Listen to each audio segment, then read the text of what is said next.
A millionaire called home but lost contact with his daughter for 3 days. He decided to return mid-trip, leaving his business unfinished. Upon entering the house, an unsettling odor wafting up from the basement immediately caught his attention. When he reached the basement door, he was aghast at the sight before him. Arthur Sterling stood before the large mirror in his dressing room, adjusting the knot of his silk tie. It was only 7:30 a.m., but the 55-year-old was impeccably dressed in an expensive, wrinkle-free suit. He glanced at his wristwatch for the 3rd time in 5 minutes. The slow tick of the second hand caused his fingers to rhythmically tap on the marble vanity. "The driver is already waiting at the gate," a soft, sweet voice chimed from behind him. Elena entered the room. At 30, Arthur's stepmother moved with the grace of a fashion model. She glided to his side, her gaze focused not on his eyes, but on the lapel of his jacket. Her long, slender fingers, meticulously polished with bright red lacquer, delicately brushed away an invisible speck of dust from the premium fabric. "Make sure you close that big deal on this trip, darling. I've canceled all my yoga sessions this week to stay home and look after Lily." Arthur nodded, his eyes fixed on his phone screen, displaying a cascade of work emails. "Thank you for your effort. Remember to ensure she takes her nutritional supplements on time." In a shadowed corner of the hallway, behind a slightly ajar oak door, a small figure was tucked away. Lily, 6 years old, was swallowed up by an oversized baggy gray sweatsuit, making her appear even smaller and more solitary. Her frail arms clutched a threadbare teddy bear tightly against her chest. Her large, round eyes were wide with anxiety, tracking her father's slightest movements. "Hey, that orchid pot outside is crooked. Straighten it immediately." Elena's sharp whisper echoed from the front door as she turned to instruct the gardener. Seizing the moment of distraction, Lily took a deep breath, gathering her courage. She darted from her hiding spot toward the study where Arthur was tucking his laptop into his leather briefcase. "Daddy," Lily called out tentatively, her voice a tiny squeak. She held up a piece of paper, colored with crayons, that was crumpled at one corner and bore smudged finger marks. The drawing showed crude lines of black and red, a woman with long, messy hair shutting a small child inside a pitch-black box. Arthur, balancing his phone between his shoulder and ear, was simultaneously sweeping up a pile of documents on the desk. "I don't care about the cost, Mike. Secure that contract before noon today." He cast a cursory glance at the paper in his daughter's hand. His mind was preoccupied with multi-million-dollar figures and a packed flight schedule. His large hand gently brushed Lily's hand away from the crucial file. He took the crayon drawing, folded it carelessly in half, and quickly slipped it into the inner pocket of his vest without properly looking at it. "Be a good girl, Lily. Daddy's very busy. I'm going to earn money to buy you the biggest dollhouse in the store. Go play with Mom." He gave her a quick, absent-minded pat on the head, the way one dusts off an ornament, then turned and strode quickly toward the door. Lily was gently pushed backward. She neither cried nor threw a tantrum. Her thin shoulders simply trembled. She retreated slowly into the shadow of the hallway, her head bowed over her stuffed bear. The moment Arthur passed her, Elena loomed large right behind Lily. She placed her hand on the child's shoulder. Her sharp fingernails dug into the thin sweatsuit fabric like a vice, holding Lily firmly in place. "Daddy's off to work now. Say goodbye to him, dear." Elena's voice was syrupy sweet, and she smiled brightly as she waved at Arthur, but the hand on Lily's shoulder tightened its grip. Arthur nodded a final farewell to his wife and daughter, then quickly stepped into the car. The door of the glossy black Rolls-Royce slammed shut. The window slowly rolled up, separating him from the world inside the house. The car pulled away, passing through the heavy iron gate, leaving the grand yet desolate mansion behind. Out of habit, Arthur glanced into the rearview mirror to adjust his collar. His movement froze. On the second floor, behind a tightly closed glass window, a tiny figure stood alone. Lily's hand was pressed against the cold pane. Her eyes followed his car without blinking, a look of despair and emptiness so profound It seemed to pierce the car glass lodging directly into Arthur's mind. He intended to lower the window and wave, but his phone rang. Arthur sighed, turned away, and answered the call, leaving his daughter's small figure to fade and disappear behind the gray thicket of winter trees. The door of the luxury hotel suite in New York City closed behind Arthur, shutting out the clamor of the opulent lobby.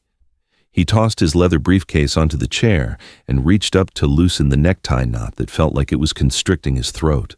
Ideally, after landing and checking into one of Manhattan's most exclusive hotels, he should have felt relaxed or eager to prepare for the meeting with his partners the next morning. But instead, his stomach churned inexplicably. Arthur paced the room, pouring himself a glass of water. He drank it down in one gulp, trying to quell the burning sensation in his chest. His eyes unconsciously darted toward the landline phone on the bedside table. He picked up the receiver, his fingers rapidly dialing his familiar home number. The phone rang. Once. Twice. "Hello, Arthur." Elena's voice answered from the other end. She picked up so quickly it surprised Arthur, but her tone was slightly breathless, as if she had just rushed a long distance. "It's me. How are you two doing at home?" "Did Lily take her medicine, dear?" "Everything is wonderful, honey. I just gave her the medication. She's sound asleep now because it's kicked in. You know how she is, she sleeps all day when she's feeling under the weather." "Could I talk to her for a moment?" Silence hung on the line for a few seconds.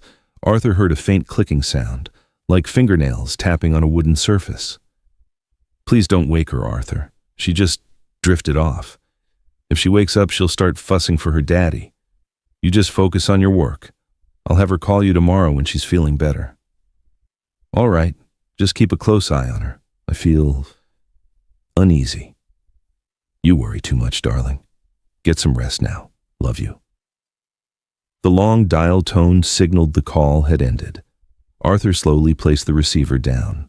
Elena's words provided slight reassurance, but he remained rooted to the spot, his hand still gripping the phone.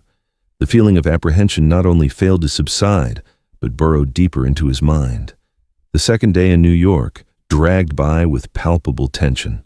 Arthur sat in the conference room, but his mind kept drifting back to the mansion in Chicago. He signed documents mechanically, the social smile on his face stiff. As soon as the meeting concluded, he declined a dinner invitation from his partners and returned to his hotel room. 7 in the evening. Arthur dialed home. This time the phone rang for a long time. 5 rings, 6 rings, 7 rings. Just as Arthur was about to hang up, the line connected. But Elena didn't speak immediately. Instead, a cacophony of sounds assaulted Arthur's ear. Thumping bass music vibrated the phone speaker, interspersed with the boisterous laughter of men and the clinking of glasses. "Hello, is that Arthur?" Elena's voice cut through louder than usual, as if she were shouting to overcome the surrounding noise. "What in the world is that, Elena? Where is that music coming from?" Arthur snapped his hand, clenching the receiver. Oh, the TV. I'm watching an action movie. This new speaker has such heavy bass it even startled me." "The TV? What about all that loud talking and laughing? Are you hosting a gathering?" The music on the other end abruptly softened, as if someone had lowered the volume or closed a door. The space became quieter, but a deep, muffled resonance still echoed from a distance. "What nonsense are you talking about? The neighbors next door are celebrating finishing their renovations, and it's terribly loud. I was just about to go over and ask them to quiet down. How could I host a party when Lily is unwell?"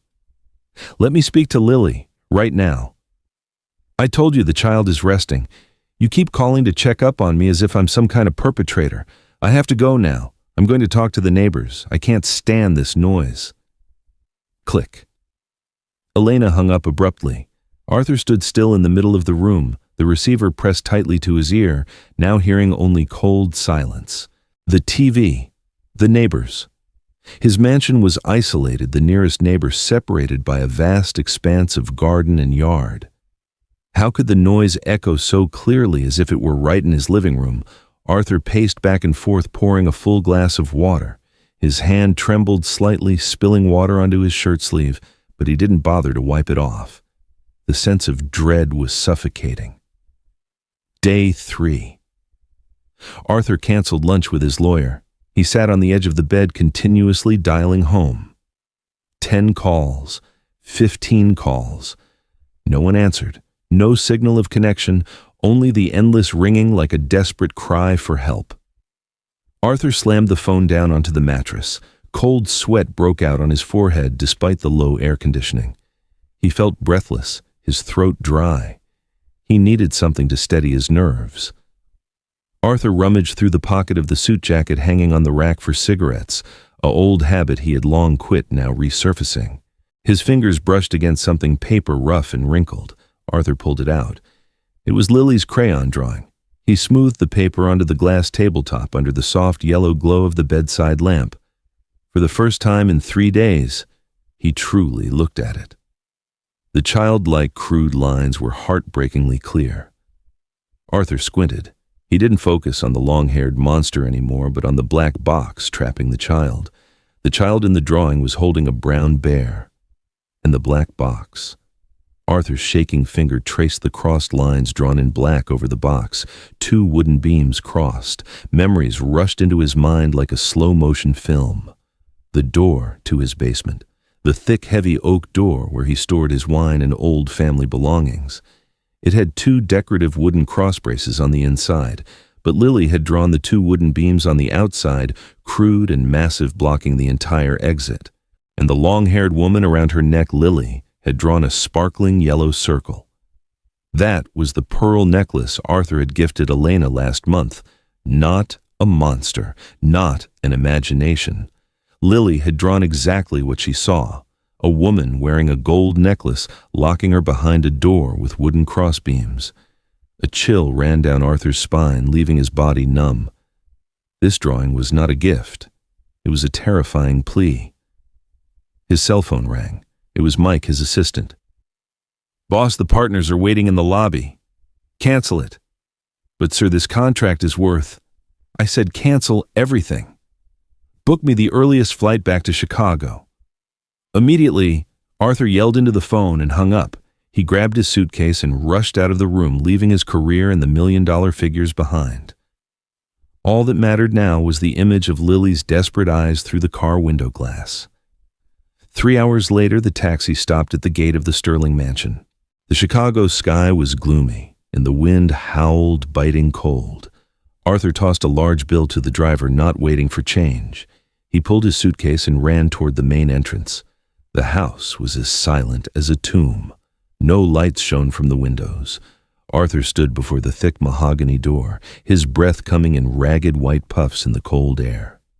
He pulled the heavy keyring from his pocket. His hand trembled so violently he couldn't immediately insert the key into the lock. The metallic clinking against the lock sounded jarring in the profound stillness. The dry metallic sound of keys clanking together shattered the quiet atmosphere. Arthur Sterling forcefully turned the keyring in his hand, the winter cold mixing with his ragged breathing to form thick white plumes before his face. The lock clicked open, and he used his shoulder to push the heavy mahogany door wide. The door swung inward, and Arthur stepped into the main foyer. The first thing that greeted him was not the warmth of home or the smiles of his wife and daughter, but an eerie, suffocating silence. All the thick velvet curtains were tightly drawn, blocking out every ray of natural light, plunging the mansion into a perpetual twilight, as if it were in an eternal deep sleep. Arthur's hands slackened, and his leather suitcase dropped with a thud onto the polished hardwood floor. The sound echoed briefly, then vanished, swallowed by the vast, empty space of the enormous house. His eyes narrowed, struggling to adjust to the darkness, scanning for any sign of movement. But there was none. The leather sofas, the crystal chandelier, the expensive oil paintings on the wall, all lay motionless, like inert furnishings in an abandoned museum. "Elena Lilly," Arthur called out. His voice was hoarse, sounding weak and lost. There was no reply, no sound of footsteps rushing out to greet him. Only his own echo returned. Instantly, Arthur's keen sense of smell was intensely assaulted. A pungent, eye-watering scent assailed his nostrils. It was the smell of lavender room spray, the type Elena used, but the concentration was abnormally thick, as if someone had deliberately emptied an entire bottle on the floor to camouflage another odor. Arthur frowned, walking slowly toward the living room. He stepped across expensive Persian rugs, but the feeling of unease in his chest grew with every step. As he passed the narrow hallway leading to the kitchen and storage area, his steps abruptly halted. Hidden beneath the cloying synthetic perfume was another smell. It crept into his nostrils subtly and horrifically. It was the distinctive stench of decomposition, the sour rot of food spoiled for days mixed with the musty, confined odor of dark, airless places. Arthur wrinkled his nose, raising the back of his hand to cover his mouth, trying to suppress the nausea rising in his throat. He turned, tracking the source of the foul air. He passed the modern kitchen with its impeccably clean granite countertops, showing no signs of cooking or daily activity for days. There were no dirty dishes in the sink, no crumbs on the dining table. Everything was spotlessly, artificially clean. He advanced toward the corner of the staircase where a faint light emanated from the single functional nightlight. The closer he got, the stronger and more dominant the stench became, completely overpowering the initial pleasant perfume. Arthur stopped before the oak door leading to the basement, the place he usually used to store aged wines and old family belongings. Here, the foul odor emanated most intensely through the gaps at the bottom of the door. He bent down to look closer. His eyes widened in horror as he spotted old dusty scraps of cloth that had been meticulously shoved into the gap beneath the door. They were tightly wedged as if deliberately placed to prevent the deadly smell inside from escaping and contaminating the fresh air upstairs. Arthur slowly straightened up his gaze, settling on the door itself.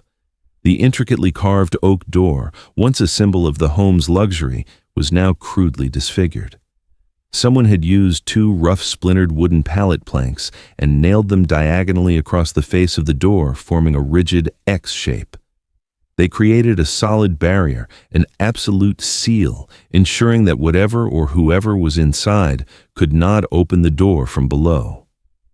The large, long iron nails were driven deep into the thick wood grain. Their heads still gleamed with new metal, proving they had been hammered in recently, perhaps right after Arthur had left.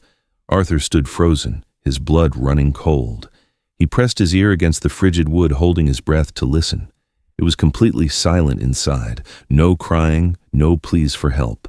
That silence was more terrifying than any noise. But a father's intuition made his heart pound as if it would burst from his chest. Lily's drawing of the black box with the crossed wooden beams flashed vividly in his mind. It wasn't just a drawing. It was the blueprint of the truth. He reached out a shaking hand to touch the rough wooden planks. The intermingling of fury and fear made his fingertips tingle. Suddenly, from deep within the door, a faint sound emerged. It was weak, intermittent, like someone's fingernails desperately scraping against the wood. It wasn't the sound of a rodent nor the wind. It was the sound of a fading life trying to emit a final signal. Arthur flinched backward. His eyes were wide with dread, staring at the sealed door as if seeing a phantom. He needed something to shatter this deathly silence, immediately. Arthur Sterling tore into the garage like a whirlwind. The man accustomed to contracts written in black and white and polite handshakes was now frantically rummaging through a chaotic mess of tools with the frenzy of a wounded animal. His rough, calloused hands, a testament to his early years, launching his business on dusty construction sites, now shook violently with uncontrollable rage. He swept aside shiny wrenches, ignoring the modern electric drill. His bloodshot eyes landed on a corner cabinet where an old, rusty, heavy iron crowbar was propped up. He snatched it, feeling the familiar weight of the cold metal in his grip. It was a relic of his youthful strength, and now it would be the weapon he'd use to reclaim justice for his daughter. Arthur rushed back to the hallway where the nailed-shut oak door stood stubbornly challenging him. He didn't pause to think or hesitate. He jammed the pointed end of the crowbar into the narrow gap between the crossbeam and the door itself. He gripped the iron shaft with both hands, his feet spread wide for leverage on the slick floor. Arthur gritted his teeth, throwing his entire body weight into the pry. The veins in his neck bulged. His face flushed crimson from the exertion. Squeak! Screech! The rusty iron nails emitted a grating, high-pitched scream, protesting before being violently ripped from the wood grain by the father's sheer force. The wood splintered, sending tiny fragments flying. Arthur let out a guttural roar, yanking his arms hard. The first crossbeam snapped off, clattering onto the marble floor, the sharp noise echoing through the empty house. He immediately attacked the second beam. There was no mercy, no gentleness, only brutal destruction to salvage whatever remained.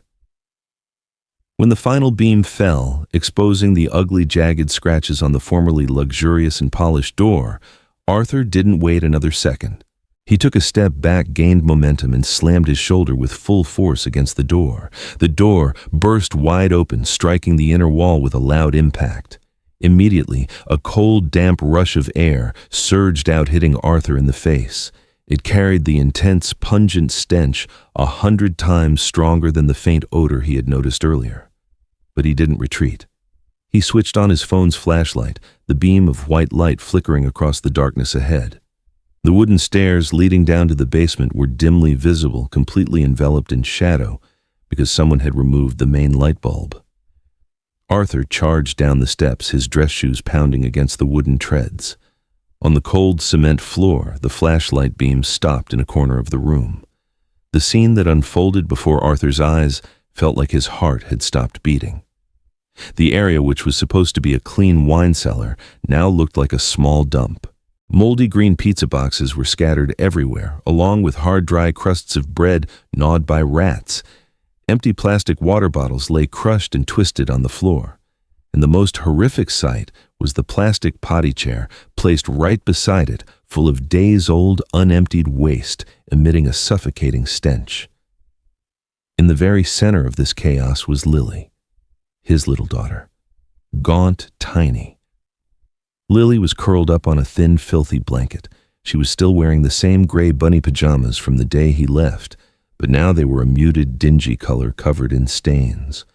Her hair was tangled, matted to her pale face.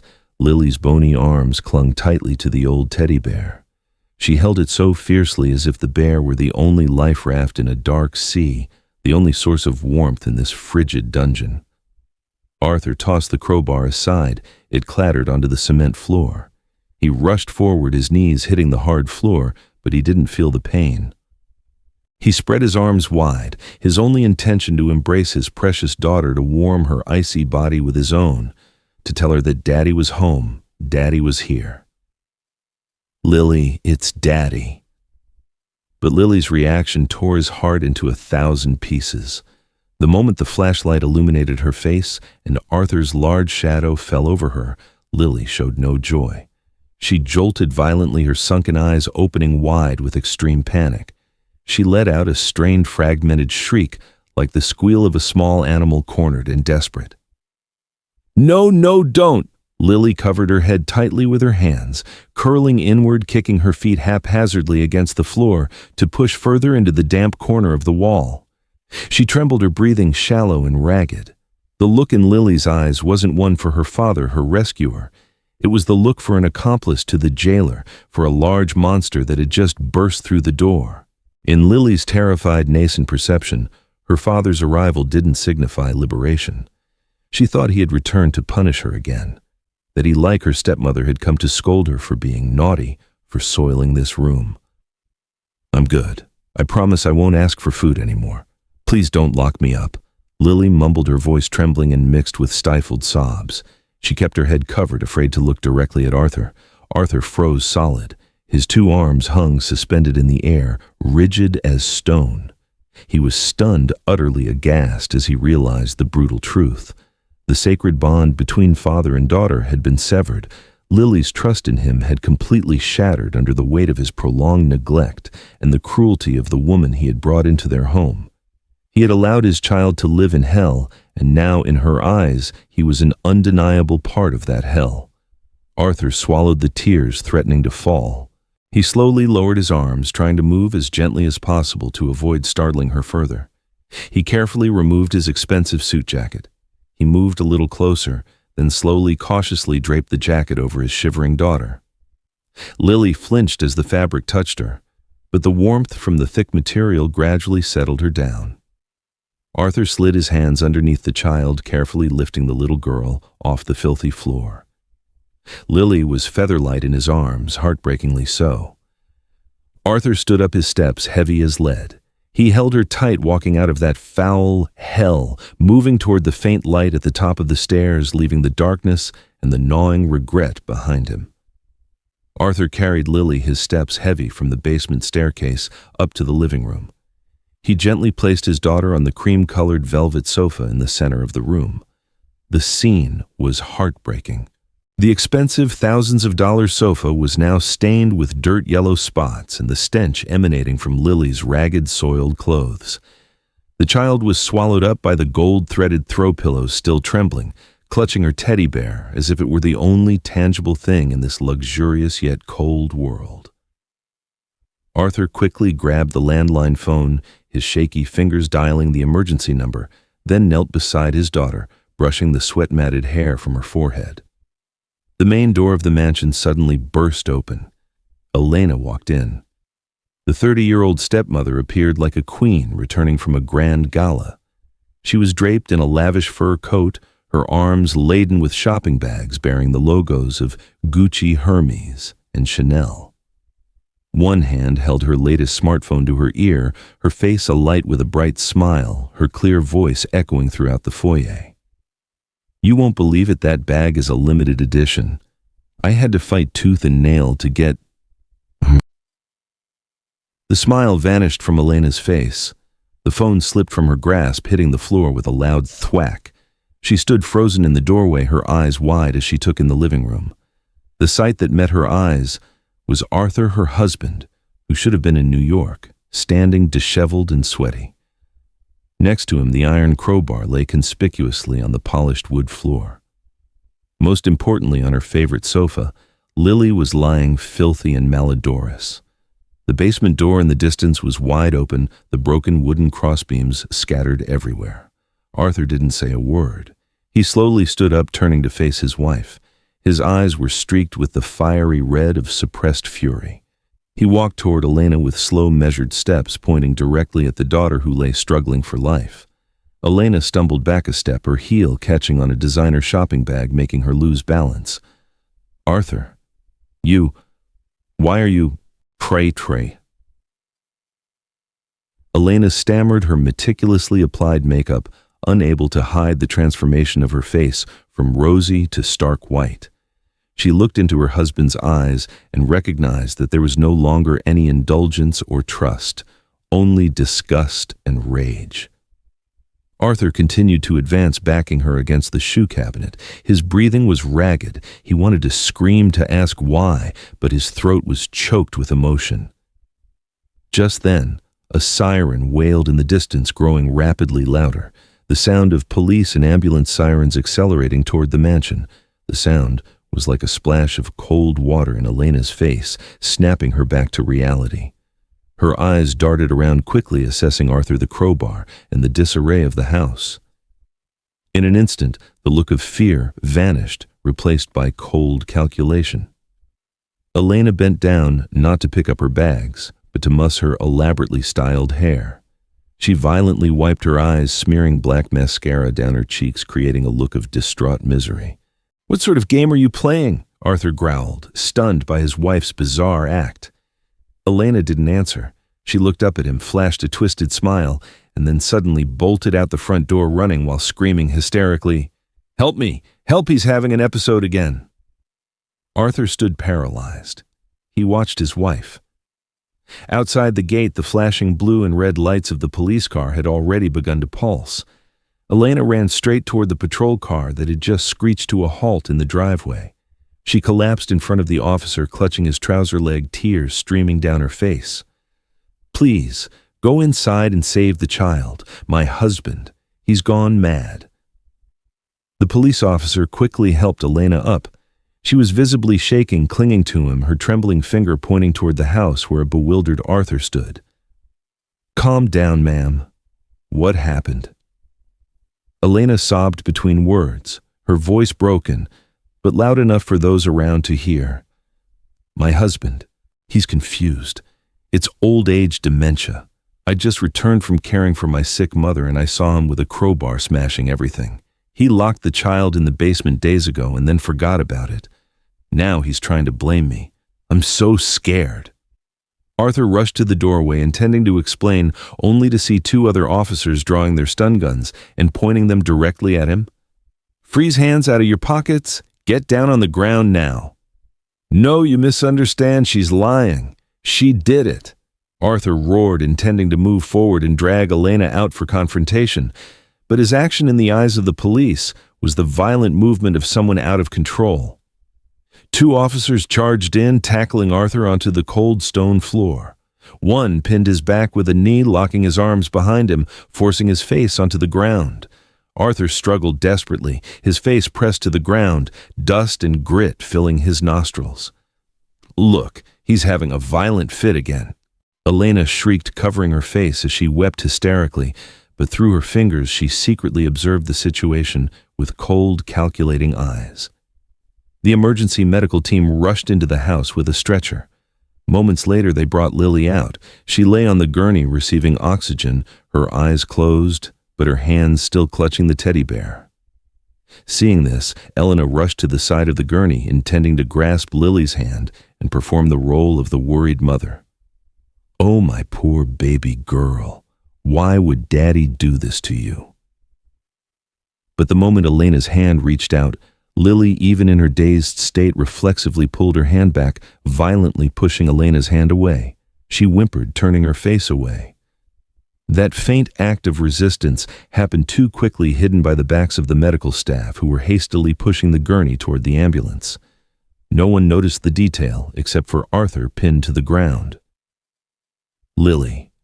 It's Daddy, don't believe her.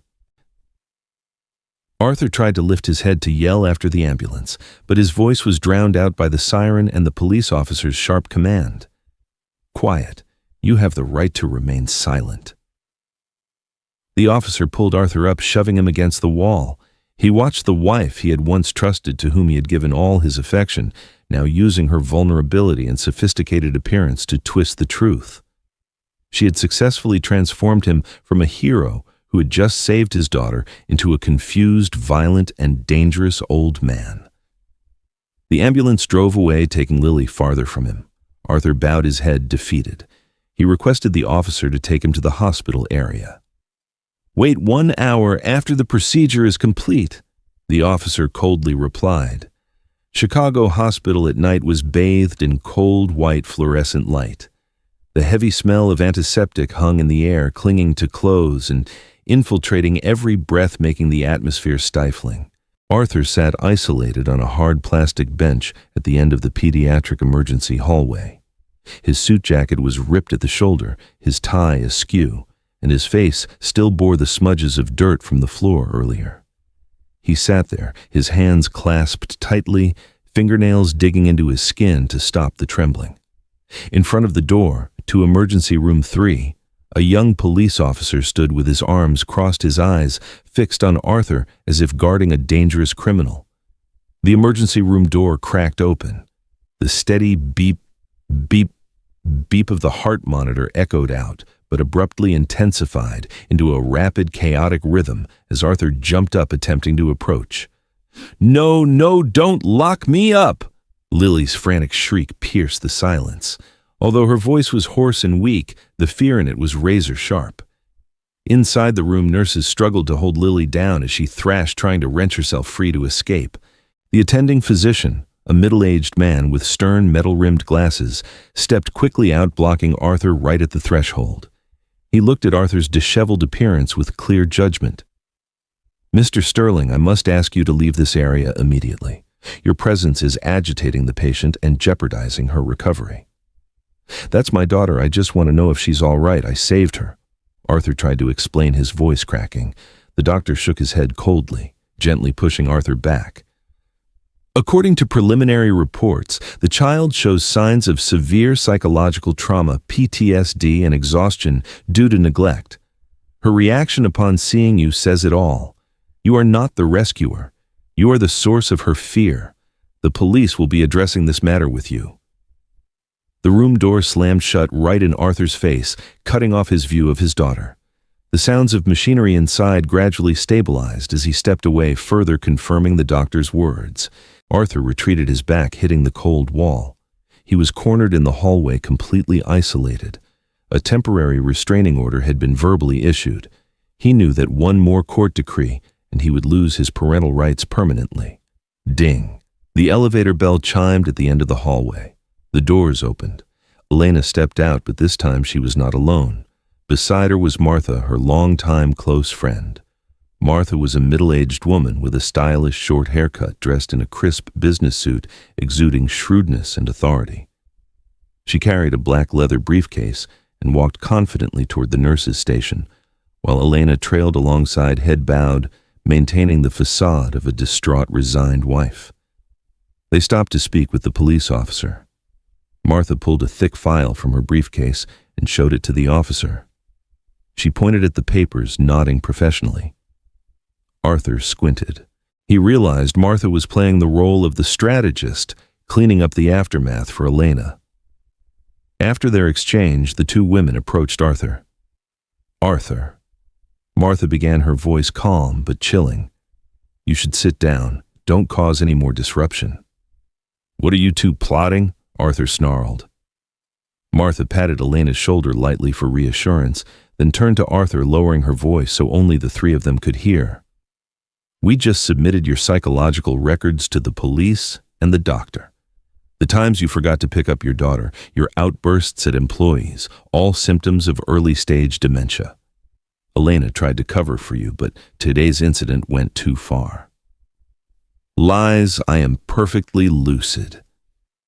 Elena looked up, her eyes dry, devoid of the tears from earlier.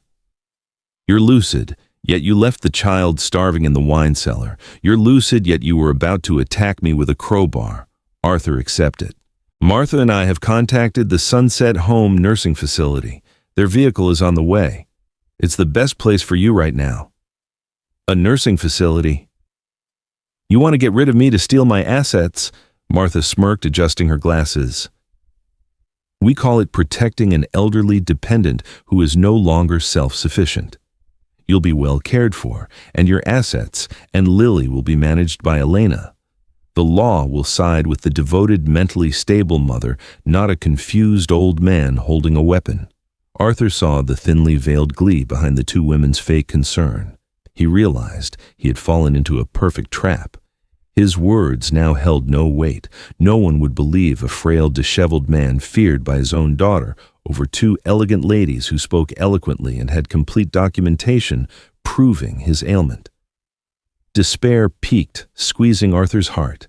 He felt himself sinking into an abyss with no one to pull him out. His gaze fell aimlessly on the small glass window on the emergency room door.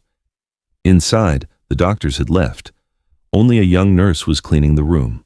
The nurse, wearing rubber gloves, was picking up Lily's dirty clothes and putting them in a biohazard bag. Then she bent down under the bed and pulled out the teddy bear. The old brown teddy bear, patchy and tattered, covered in black dust and yellow stains from the basement floor. It looked pathetic in the sterile white hospital room. The nurse grimaced, pinching the bear's ear between two fingers, holding it away from her body as if it were a dead rat. She turned toward the large yellow medical waste bin in the corner of the room, the receptacle for used bandages and medical supplies. Arthur stared intently at the bear. Memories rushed back like a torrent. It was the bear his late wife had sewn for Lily herself before she passed. It was the only friend that had been with Lily during 3 days of hell in the dark basement. It was the only thing Lily trusted, not him, not Elena, but that bear. More importantly, Arthur remembered his wife's old advice. "I sewed a secret pocket into the bear's belly." The nurse lifted the bear high, using her foot to press the pedal, opening the lid of the waste bin. The bin's mouth gaped wide like a monster, waiting to swallow the final piece of evidence. Arthur's body reacted faster than his thoughts. He was no longer a confused old man. He sprang from the bench like a tightly coiled spring. He shoved Martha's hand away, charging straight toward the emergency room door with a speed that caught the police officer off guard. Don't throw it away!" Arthur roared, his voice echoing throughout the hospital hallway, but the nurse's hand inside the soundproof glass was already loosening its grip. The teddy bear began its free fall toward the void of the waste bin. Arthur wasn't thinking. A father's instinct surged stronger than ever, overriding all reason. He leapt from the waiting bench like a tightly wound spring, throwing himself forward regardless of the consequences. Arthur's left hand swung up, knocking over a cart carrying medical instruments nearby. Vials of medication, syringes, and bandages crashed to the floor, creating a jarring, chaotic sound. Simultaneously, his right hand snatched the furry arm of the teddy bear, just as it left the nurse's grip mere inches from the bin's opening. "Ah!" the nurse screamed, recoiling in terror from the sudden violent action of the large man. She slipped on a puddle of spilled medication, falling onto the floor. "Police! He's assaulting medical staff!" The duty officer standing nearby immediately reacted. He drew his rubber baton from his belt, charging forward. A forceful shoulder check sent Arthur staggering onto a chair. The officer pressed his knee hard onto Arthur's shoulder, twisting his left arm behind his back, forcing his face onto the hard plastic seat. "Stay down. You are under arrest for disturbing the peace and assault." At the end of the hallway, Elena and Martha stood watching. Elena raised her hand to cover her mouth, hiding a sneer of contempt. She turned to Martha, nodding slightly, then gestured for the officer to use more force. Elena's eyes gleamed with triumphant satisfaction. Her plan was perfect. Arthur was now not just a confused old man, but a violent lunatic in the middle of a hospital. Arthur gritted his teeth, enduring the sharp pain in his shoulder. But his right hand never let go of the teddy bear. He clutched it to his chest as if it were his own life. His calloused, trembling fingers frantically felt the old stuffing in the bear's belly. He remembered the words of his late wife Sarah 6 years ago when she lay on her sickbed handing this bear to Lily. "I sewed a secret pocket inside Teddy's tummy. I put a small voice recorder in there, so that later after I'm gone she can still hear my lullabies." Arthur's thumb pressed hard against the worn velvet fabric. He paused. There was a hard rectangular object deep inside the soft stuffing. It was still there. A burst of strength born from utter despair surged through Arthur's body. He roared, struggling violently with all his might. He lunged sideways, causing the officer to lose balance, slipping his grip and stumbling back a few steps. In a flash, Arthur scrambled toward the scattered medical instruments on the floor. He seized a sharp stainless steel surgical scissors that had fallen from the tray. "Drop the weapon, right now." The chief of police drew his taser stun gun, aiming it directly at Arthur's chest, his finger on the trigger. The bright red laser sight danced on Arthur's stained shirt. But Arthur wasn't looking at them. He wasn't looking at Elena. He was only looking at the teddy bear in his hand. He used the tip of the scissors to make a swift, decisive cut along the clumsy, uneven stitching on the bear's back, the traces of the stitches his wife had tried to mend with her frail hands before passing away. The fabric tore open. White stuffing spilled onto the hospital floor. From the bear's belly, a black rectangular object fell out, landing squarely in Arthur's large palm. It was a miniature cassette tape recorder, an antiquated device using magnetic tape that had been out of production for decades. Elena's face instantly drained of color. The triumphant smile vanished, replaced by utter panic. She recognized the object. She knew Lily often played with it, but she had never thought it still worked. Martha, standing beside her, looked deathly pale, her hand clinging to her purse, ready to flee. Arthur's trembling fingers flipped the recorder over. The battery cover was loose. He pressed the cover firmly into the socket with his thumb, rotating the AA battery inside to make contact. The chief of police lunged forward, his hand reaching out to grab the scissors in the recorder. "Don't you dare!" Arthur yelled. His thumb slammed the large protruding plastic play button on the side of the device. A moment of suffocating silence enveloped the entire hallway. Then, a fuzzy, muffled sound emerged, shattering the stillness, the faint whirring of the magnetic tape spinning, bringing with it the sounds of the past flooding into the present. "Shut your mouth, I'm sick of pretending to be the sweet mother." Elena's sharp, venomous voice was clearly audible, no longer sweet, no longer gentle, only raw cruelty. Next came Martha's cold, crisp voice. Just lock her in the basement. Old Arthur's confused anyway. He loves money more than his own kid. As long as you play nice, he'll believe anything. I've found a buyer for her mother's pearl set. Hard cash. Arthur lifted his head, staring at the two women frozen in terror at the end of the hallway. The recorder continued to play. The sharp, dry sounds of a hammer striking wood echoed. Each hammer blow was like a strike against the conscience of everyone present. "Auntie, open the door for me. I promise I'll be good. I'm so hungry." Lily's pathetic, weak, and fragmented pleas for mercy rang out. The frantic scratching of fingernails on the wooden door, clack, clack. All movement in the hallway seemed to freeze. The chief of police stopped mid-stride. He lowered his stun gun. His eyes shifted from suspicious and cautious to utter shock. He slowly turned his head, staring at Elena and Martha, the two elegant, refined women, now shaking like thieves caught red-handed. Elena stepped back. Her high heels stumbled over each other. She bumped hard into the medicine cart behind her, sending more glass vials shattering. She turned, intending to bolt toward the elevator. "Arrest her." Arthur roared, his hand still holding the voice recorder high like a torch illuminating the truth. Two other police officers guarding the elevator door immediately stepped out, blocking her escape. The recording concluded with Elena's callous laughter. "Stay down there out of my sight. I'm off to the casino." The static hiss of the tape faded to silence. The stillness returned, but this time it was 1,000 times heavier and more ominous. The chief of police took long, heavy steps toward Elena. His face was grim, devoid of any deference. He pulled a pair of shining steel handcuffs from his belt. "Mrs. Elena Sterling, you are under arrest for child mistreatment, unlawful confinement, and grand theft."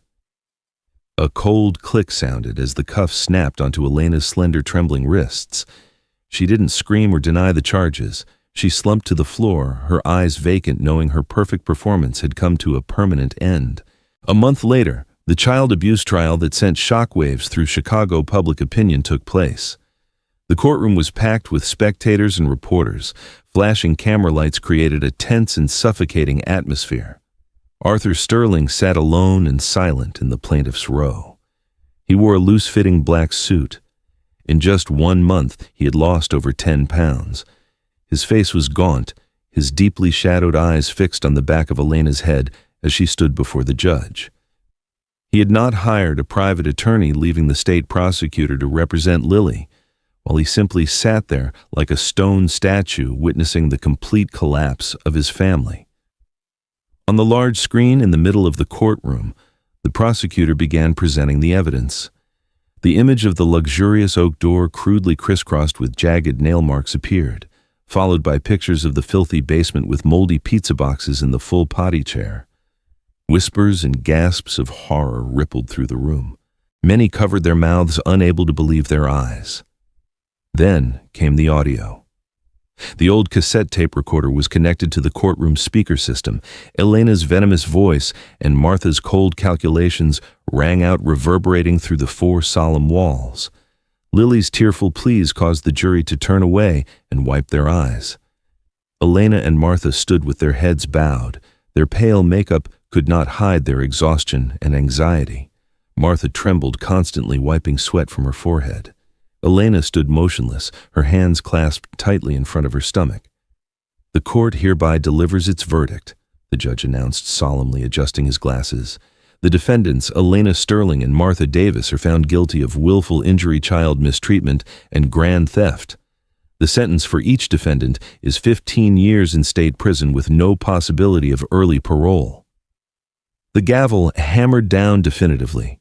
The sentence had been passed. Elena suddenly lifted her head. Her eyes were dry, devoid of any tears of remorse or fear. She looked directly at the judge, then turned to face Arthur. Judicial police moved to escort her away, but Elena raised her hand, signaling them to wait. "I have something to say to my husband." The atmosphere in the room tightened. All eyes turned toward the two of them. Elena offered a twisted smile full of resentment and bitterness. She didn't scream or curse. She looked at Arthur with eyes as sharp as razors, the look of a defeated person determined to drag her opponent into the mud with her. She slowly raised her index finger, pointing directly at Arthur's face. Then, the finger moved to the side, pointing to the empty chair next to him, where Lily should have been sitting. But the child wasn't there. Her therapist had prevented it, fearing the strong emotional distress of seeing her stepmother again. Elena began a series of silent, mocking gestures, deliberate and clear with every movement. First, she pointed to her left wrist, tapping the watch position twice. She raised her eyebrow, looking at Arthur scornfully. He was always busy. He was always checking his watch. He didn't have time for his child. Next, she made a gesture of spreading her hand, rubbing her fingers together, simulating the act of counting money. She smirked. Did he think his money could buy everything? He used money to buy his freedom to hire me as his high-end babysitter. Finally, Elena gave a slight shrug, her hands spreading wide. She looked at Arthur with pity, mixed with ultimate contempt. It was him, his absence, his neglect that turned me into the jailer. He's sending me to prison, but he was the one who locked his child in loneliness first. Arthur understood every gesture clearly. Each move by Elena was like an invisible punch to his chest, more powerful than any physical revenge. His breath caught. His entire body sagged onto the seat, his hands covering his head, hiding the face contorted in pain. He didn't dare to look into the eyes of the perpetrator being led away. He knew Elena was right. Half of the brutal truth lay in that wordless accusation. He had won the legal battle, but he had failed as a father. The police escorted Elena and Martha out the back door. The door closed, but Elena's haunting gaze remained etched in Arthur's mind, leaving a heavy sentence of conscience that would follow him for the rest of his life. The trial ended. Arthur walked out of the courthouse surrounded by reporters and blinding camera flashes. Mr. Sterling, how do you feel about the verdict? Do you have a message for your daughter? Did you know your wife had a gambling addiction? A barrage of sharp questions like needles. Arthur didn't answer any of them. He kept his head down, quickly pushing through the crowd, shielded by his bodyguards toward his waiting running car. He slammed the car door shut, separating himself from the outside chaos. The silence inside the car was suffocating. Arthur looked into the rearview mirror. He saw his reflection in the glass, a successful businessman in a black suit with perfectly styled hair. A man who had just won a victory for justice. But the eyes in the mirror were the eyes of a total failure, empty, exhausted, and solitary. He turned to look at the passenger seat beside him. It was empty. That space used to hold expensive gifts, imported dolls he hurriedly bought at the airport to compensate for his long trips. Now it was just a cold void. No Lily, no laughter, no family. Arthur placed a trembling hand on the steering wheel. He took a deep breath, trying to suppress the tear that threatened to spill from his eye. He turned the key, starting the car. The engine purred smoothly. He didn't drive toward the opulent downtown mansion anymore. He turned right, steering the car onto the highway leading to the outskirts toward the vast pine forests and simple wooden houses. Arthur was starting a new journey. A journey leaving behind a glamorous but deceitful and painful past to search for the most genuine things he had lost. Arthur's old pickup truck rumbled slowly down a bumpy dirt road, leaving Chicago's skyscrapers behind. The scenery outside the window gradually changed. No more concrete and steel, just evergreen pine rows and the chilly yet fresh air of rural Vermont. Arthur stopped the car in front of a single-story wooden house nestled in a large yard. The house was simple, with a wide-open porch and large glass windows welcoming the sunlight. Crucially, it had no basement, no secret rooms or heavy doors. Everything was open and visible from every angle. Arthur turned off the engine, stepped out, and opened the back door. Lily sat huddled in the corner of the seat, clinging to her teddy bear. The bear had been clumsily restitched by Arthur with black thread that stood out on the brown fur, looking like a long but secure scar. "We're at the new house, dear. Let's get out." Arthur spoke softly, extending his hand, but Lily didn't take her father's hand. She climbed out of the car by herself, her eyes cautiously sweeping the surroundings. She looked at the house, the dense bushes, with the wariness of a small animal just escaped from a trap. She hugged the bear tightly to her chest, quickly walking into the house without waiting for Arthur. The first few days passed in a suffocating silence. Arthur realized the legal battle with Elena was over, but the fight to regain his daughter's trust had just begun. Lily refused to sleep in the soft bed Arthur had prepared. Every night Arthur checked the bed was empty. He found his daughter curled up under the dining table or hiding inside the wide-open closet. One morning, while cleaning Lily's room, Arthur flipped a pillow and froze. Beneath it were hard, dry breadcrumbs, a few broken crackers, and a shriveled apple core. The child was hoarding food. The trauma of starvation remained vivid in her young mind, preventing her from believing that the next meal would come. Arthur picked up the breadcrumb tears welling up, but he quickly turned away to wipe them. He didn't mention it to Lily, didn't scold her or explain. He silently put the breadcrumb back in its place. From that day on, Arthur changed the arrangement of the house. He placed bowls of fresh fruit, baskets of crackers, and pitchers of water everywhere on the living room table, the TV stand, the windowsill, even in the corner of the closet where Lily often hid. Everywhere Lily looked, she saw food within easy reach. Arthur also embraced the life of a stay-at-home dad, something he had never imagined before. He wrestled with the old washing machine that roared loudly during the spin cycle. The hands that once signed million-dollar contracts were now full of clumsy cuts from chopping vegetables. That evening, Arthur served 2 bowls of hot chicken porridge. The porridge smelled slightly smoky because he had been distracted and let the heat get too high. "The porridge is a little burnt. I'm sorry, I'll cook it better next time." Lily sat at the farthest end of the table, a long distance from Arthur. She didn't reply, just hunched over, quickly spooning the porridge into her mouth, her eyes fixed on the bowl, never looking up at her father even once. When she finished, she put down her spoon, hugged her bear, and darted back to her room, closing the door behind her. An invisible but solid wall stood tall between the father and daughter, colder than the winter outside. That night, an unexpected snowstorm hit. The wind howled through the cracks in the door, shaking the old wooden frames of the house. Arthur, dozing on the living room sofa, was startled awake by a loud bang. Thud. The latch on Lily's window was blown open by the wind slamming hard against the wooden frame. The sharp, dry noise sounded exactly like the hammer blows on the oak door years ago. "Hey, don't shut the door, don't!" Lily's frantic shriek tore through the night, mingling with the wind's howl. Arthur leaped up, rushing toward his daughter's room. His heart pounded wildly, fear consuming his mind. He reached the door, his hand already gripping the doorknob, ready to twist it open and burst in. But his hand froze. The image of Lily's panicked eyes from the day he broke down the basement door flashed clearly in his mind. The look of him as an invader, a monster breaking into her sanctuary. If he burst in now, would she curl up again and scream? Arthur slowly withdrew his hand. He released the doorknob. His breath came in ragged gasps. Inside, Lily's stifled sobs continued in waves. Arthur slowly sat down on the cold wooden floor right outside the room door. He leaned his back against the door, feeling the rapid vibration from the other side, caused by his daughter's crying. "Lily," Arthur spoke, his voice low but loud enough to cut through the wind. "I'm here. I'm sitting right outside. I won't come in." The crying inside paused for a beat, then turned into quiet sobs.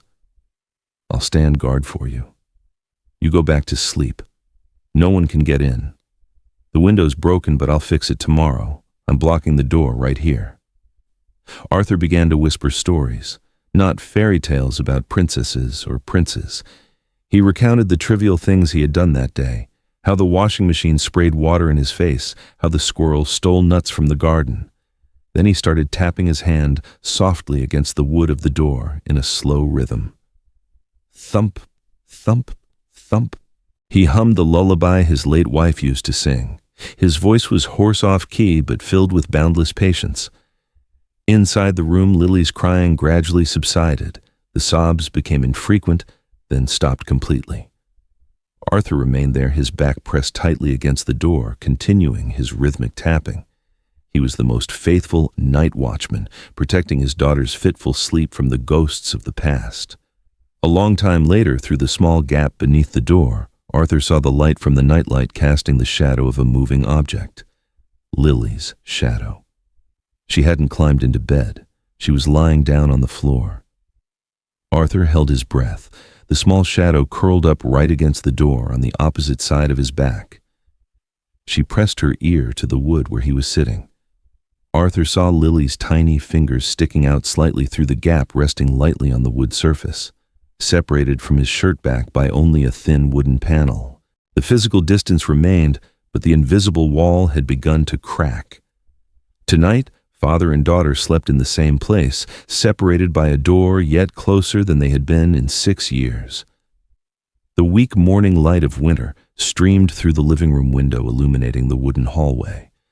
The two figures, one old on the outside, one young on the inside, still lay slumped on either side of the door, peaceful and still. Time passed like a fast-forwarded film. The snow outside the window gradually melted, revealing the damp brown soil. Pale green shoots began to emerge on the dry branches in the garden. More gray streaks appeared in Arthur's hair. His skin was tanned by the sun and wind, his hands rough and calloused from manual labor. He no longer possessed the dignified air of a millionaire, but looked like a hardened, resilient farmer.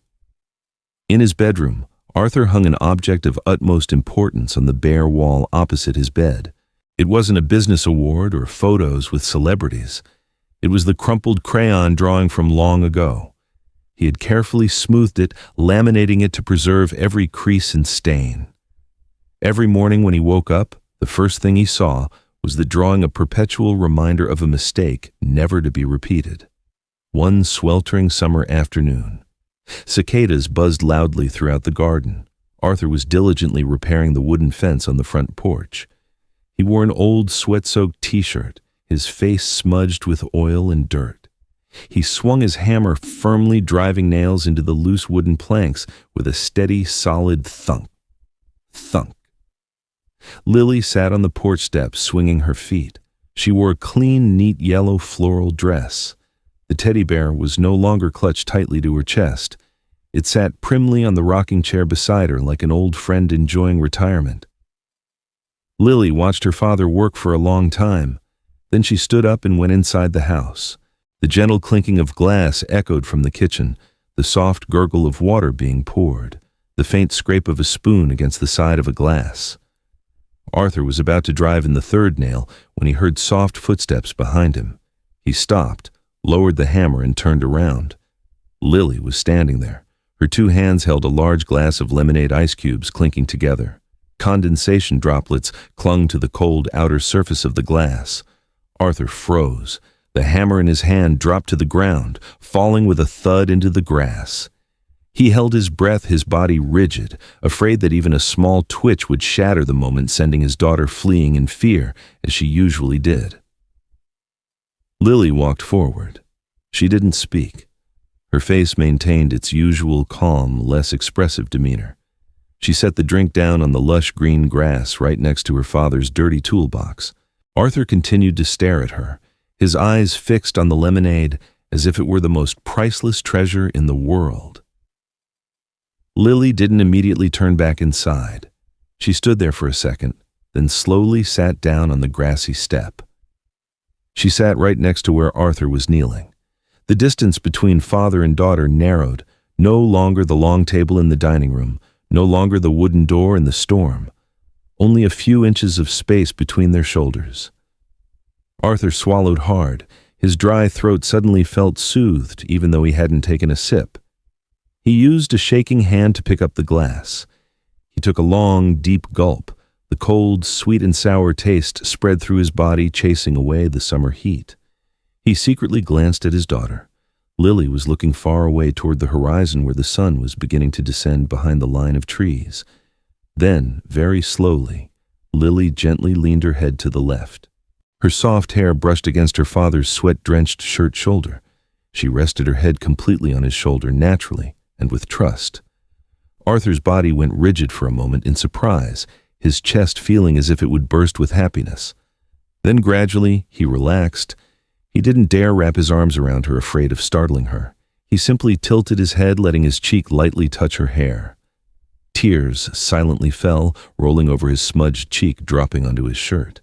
The surrounding space was absolutely silent. Only the chirping of cicadas remained like background music for perfect peace. The fiery red sunset enveloped the wooden house, bathing the two figures leaning on each other in golden light. The aerial view slowly retreated. The image of the father and daughter grew smaller against the vast natural landscape. Behind them on the rocking chair, the old teddy bear swayed gently in the breeze, seemingly smiling under the twilight sun. A smile of complete healing. And that concludes tonight's bedtime story.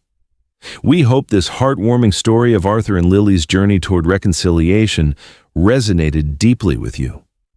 It's a touching story that reminds us all that the most precious things in life are often those we take for granted. We want to sincerely thank you for staying with us until the very end. This tale of loss and rediscovery carries a profound lesson that true connection requires more than just money or presence. It demands genuine attention and vulnerability. Arthur's final victory wasn't in the courtroom, but in the simple act of receiving that glass of lemonade, a silent gesture that finally broke the wall of silence between him and his daughter. What parts of Arthur's journey struck a chord with you? Did this story remind you of any moments of reconciliation in your own life? Share your thoughts and feelings in the comments below.